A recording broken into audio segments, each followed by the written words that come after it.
Yo, what's up guys, Shujinkydink here with another video to entertain or assist you in becoming the better Injustice 2 player. And this video is all about Deadshot. I got to sit down with my good friend Insomniac recently, and he kind of made me like a pseudo guide for you guys that maybe just like the character, really like the lore of Deadshot and want to keep playing him, or maybe just want a challenge. He doesn't seem to be as much of a zoner anymore, more of like a corner carry kind of a character, but I'm going to let Insomniac explain all that to you guys, so let's just get into it. So yeah, Deadshot basically plays. He went from being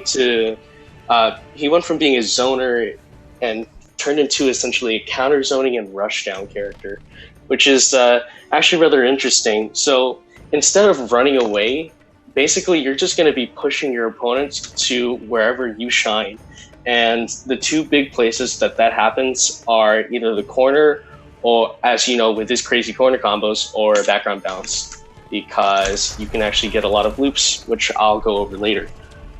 So what we need to focus mostly on now, since his zoning has been nerfed, is just constantly pressuring with 50-50s.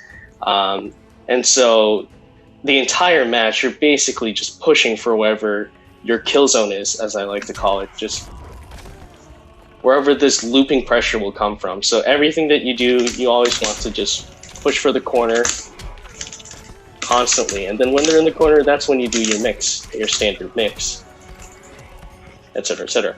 And so because his meter building has been nerfed a little bit, you're going to want to be a little bit more conservative with your meter, which means that you're not going to want to be spending meter in your mid-screen combos anymore unless you really need to, or with one exception, whenever you get a guaranteed punish. Because whenever you get a guaranteed punish, you can confirm into meter burn gunshots. And why this is good is because it's plus 27 on hit, which means it guarantees a three-way mix-up between low, overhead, or throw. So right there, you can see on the life bar, it basically took like around 300 damage, which is honestly pretty decent. And this is assuming that they guess incorrectly, of course. But given how it's a three-way mix-up, you essentially get a pretty decent chunk of damage for a bar and push for the corner. Your opponent, more likely than not, will not tech the throw, because the throw does not have a good amount of hit advantage. And so it's the least attractive of the options, in addition to the fact that it also has the least amount of damage. But essentially, anytime you get a punish, go into meter burn gunshots so that you get that free 50-50. Also, other things that you need to start incorporating is constantly working on stagger pressure.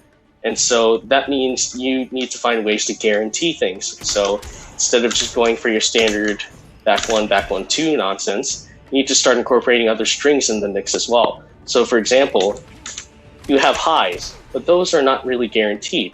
However, if they expect an overhead, you need to start using those highs rather than always going for back 1, 2. So instead, you can start using 1, 2, 3.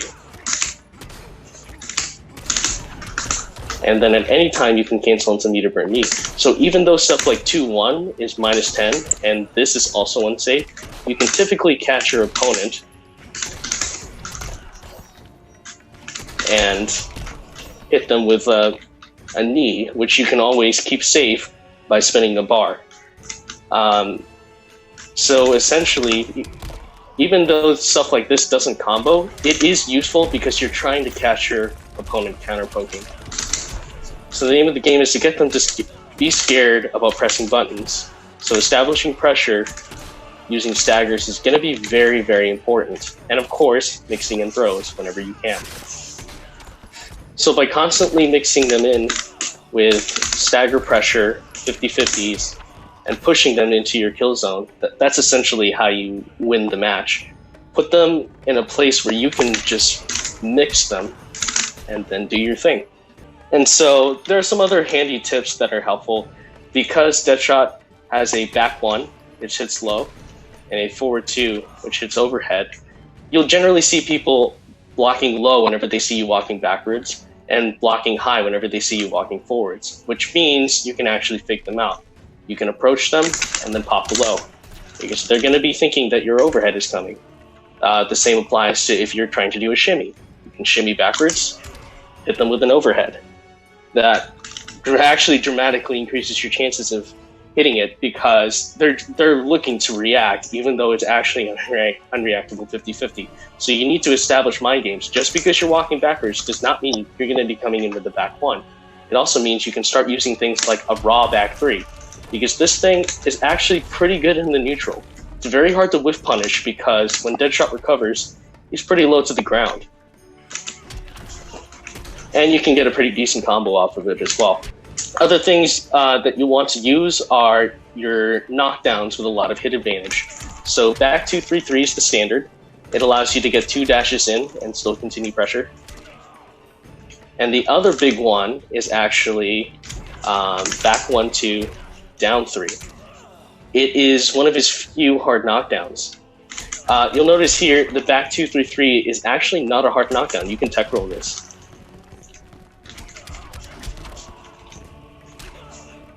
As you can see there.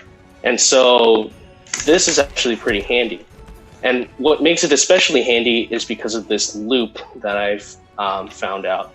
So you can either go between low overhead or a punish, but essentially it'll always place you back in about the same position.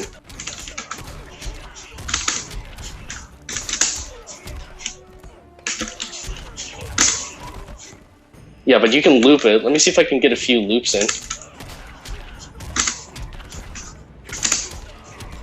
And then you're placed back in the same position. Go for 50-50. Send low. And anytime you can cash out by doing a forward 3 instead of a back 3.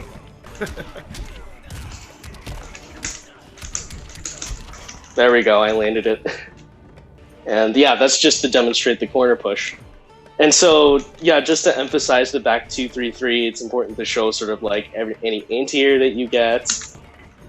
You always want to just end with something with a very good knockdown. So it's going to be either back 1-2 down 3 or it's going to be back 2-3-3. Back 2-3-3 is good for a corner push, and then back 1-2 down 3 is good for repositioning and also the hard knockdown. Yes, Deadshot still has good zoning, but you really only want to zone when you have the life lead. Now, whenever you pop blue trade, it's also going to be used for pushing to the corner. That knockdown is very handy because you're going to be constantly pushing them.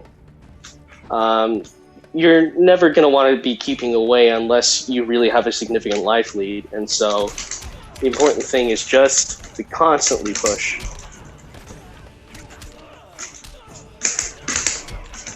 And mix up your opponent. Yeah, so he's heavily slated towards mix-ups now. He is not, in my opinion, really a zoning character. On the defensive, we have two pretty good anti-airs. We have his instant jump 1, which is your quick anti-air.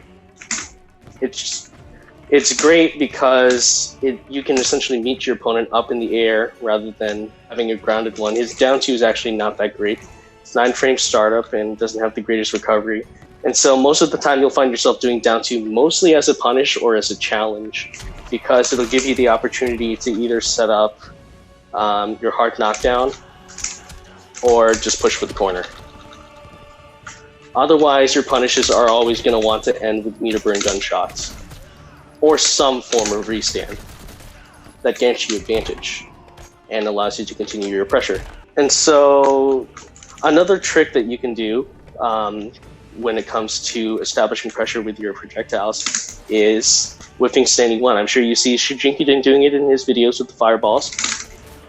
But since your meter burn gunshot, if you can duck here, Dink, since your meter burn gunshot doesn't have the greatest recovery anymore, you're going to want to do things like whiff standing 1s in order to bait your opponent into moving.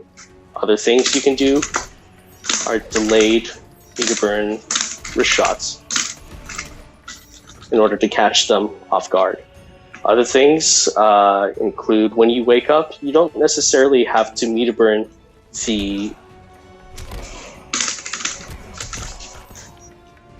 You don't have to meter burn it immediately. You can also delay it just a little bit, but it'll also allow you to do this in stagger pressure as well. We'll go in for the punish and you'll be able to meter burn it late. Other tools that you can use on the defensive is actually his jump 2. While it is slower than his jump 1, it has 16 active frames, which means you can basically throw it out the moment you see your opponent jump. It actually has a surprisingly large hitbox, and on top of that, you can actually use it to avoid stuff. Because if you see here, Deadshot curls into a little ball, which is actually super handy for avoiding stuff that you normally get hit by. And do also remember that if you see something coming, you can actually cancel meter burn wrist shot in order to avoid it. Your next tool that you may want to use in order to catch your opponent is actually instant air gunshot, which can be pretty tricky to get. You'll need to practice it quite a lot in order to get it consistent. But when you are able to get it consistently, you will be able to catch your opponent out in the air no matter where they jump on reaction. And fortunately, you can get little conversions off of it. Your conversions aren't great, but you're still damaging your opponent and constantly pressuring them, and that's what's important. Other things that you'll want to keep track of are life leads. You're going to want to take advantage of unclashable combos. I'm sure you've noticed people doing this. That's very handy for unclashable damage, but it's not actually guaranteed anywhere except in the corner, because it's only plus 16 and it puts you at too far of a distance to actually salvage anything. The only thing that you can really condition your opponent with is a back one, because your forward 2 will not reach, but it's not really relevant because the moment they see you walking forward, they can just backdash. And so in the corner, yes, you have an unclashable vortex, which is super handy. And in addition to that, stuff like back 1 canceled into your forward 3 will connect, which will allow you to get either a big combo damage or just go for a more unclashable. Another big thing is you can actually, as you can see here, the overhead doesn't combo, but fortunately, because you can time it meaty, you can actually get it to combo. Let me try that again. There we go, that comboed. As you can see there. So that means that once you knock them down with something with enough hit advantage, you can force them to guess an unclashable 50-50 that will do pretty good damage if you're willing to spend the resources. Keep in mind that other ways to get unclashable damage includes not just your forward 2 and your back 1, but also as a punish with your forward 1. Unfortunately, nothing else except for your forward 1 will be able to combo. Your standing 1 does not combo. Standing 2, I believe, does combo, but it's 10 frames startup, so forward 1 is really your best option. So all in all, how do you feel about Deadshot now after the patch? Is he as dead as people think he is? Does he just have to play differently? Is he still OP? What's your opinion? I think Deadshot is honestly still in the top 10. I'll let this patch sort of roll on a little bit further, but I think he's still a solid character, and the only reason why people think he's dead is because they're not playing him correctly anymore. Hopefully this guide will help you figure out a different way to play Deadshot, because the playstyle I've kind of shown in this guide, it's been pretty effective for me. I have a matchup chart. Between the pre-patch and post-patch, it went from like 3 losing matchups to about 7. Most of them are even or at advantage, so even matchup chart-wise, it shows that Deadshot is still pretty darn good. And so I'll just, I'm sure we'll find a way to post it somewhere, maybe in the comments or just straight on the video. But yeah, I still think Deadshot's really good, and I'm going to continue playing him because he's still a solid character. Awesome, man. Well, thank you very much, Insomniac, for coming on. I really appreciate that. And to everybody else watching, as always, if you enjoyed the video, please leave a like because it really helps me out. And subscribe because we make videos every single day. Hashtag Bonehawks and all that stuff. And we'll see all you guys in the next video.